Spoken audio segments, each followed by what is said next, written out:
મુંબઈની સાચી ઘટના તમારી સમક્ષ મૂકું.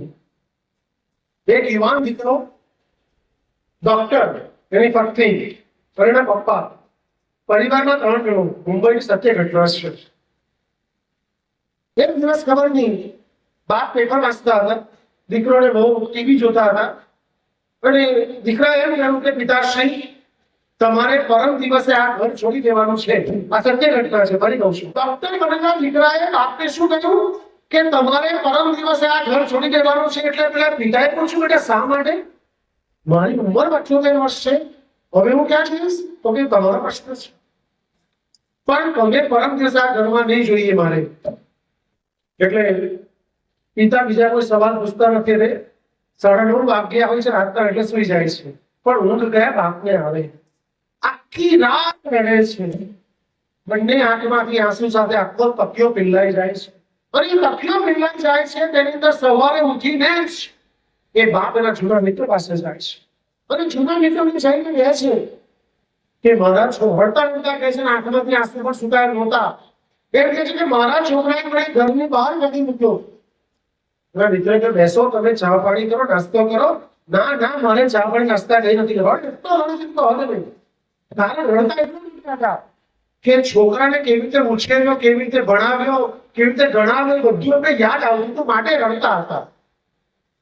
એના મિત્રએ કહ્યું કે તમે બેસો, ફ્રેશ થાવ, પાણી પીઓ, ચા નાસ્તો કરી. કે નહીં, મારે કશું જોઈતું નથી. આજે સાંજે રવિવાર વખતે દિવસ, આજે સાંજે તમારા ઘરે જઈશું. કઈ ઘરે?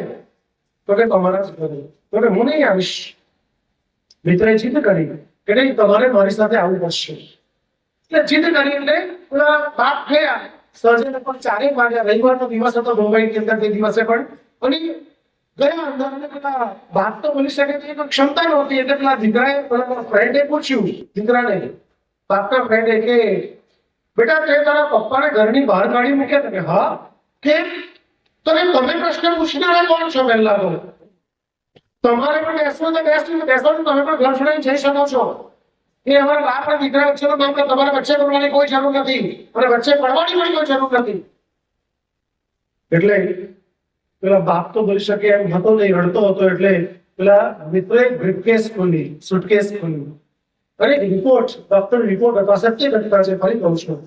ડોક્ટર રિપોર્ટ હતો. એ ડોક્ટર દીકરાને પકડાવ્યો હાથમાં. ડોક્ટર હતો, ખબર પડી કે રિપોર્ટ વાંચ્યો. રિપોર્ટ વાંચવામાં ઉપર પપ્પાનું નામ લખેલું હતું અને અંદર એવું લખેલું કે પપ્પાએ સ્વેચ્છાએ કિડની કઢાવી છે. એનો રિપોર્ટ હતો.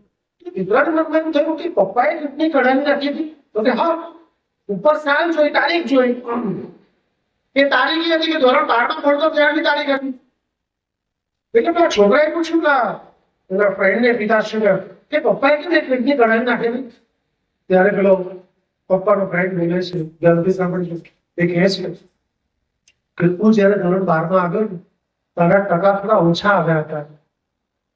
તારે પણ ડોક્ટર થવું હતું, એના કરતા તારા બાપે તને ડોક્ટર વધારે બનાવવું હતું. કે નહીં, મારા પોયરાને અને તમારા માટે તમારા બાપના પરમાણુ આસમાનને ચૂમે છે.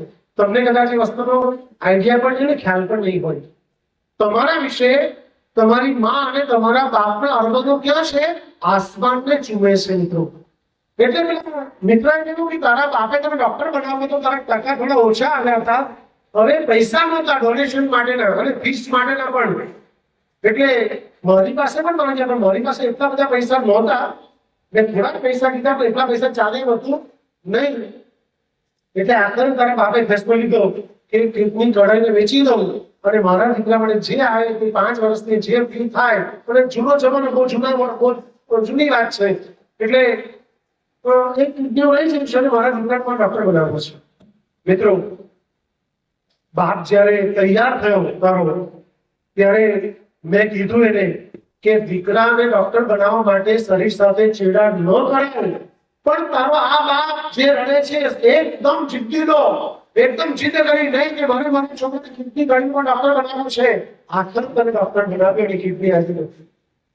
ત્યારે ડોક્ટર દીકરાની આંખ ખુલે છે અને સાષ્ટાંગ દંડવત પ્રણામ એના બાપને કરે છે કે પિતાશ્રી, મારી જીવનમાં ભૂલ થઈ ગઈ, મને માફ કરજો.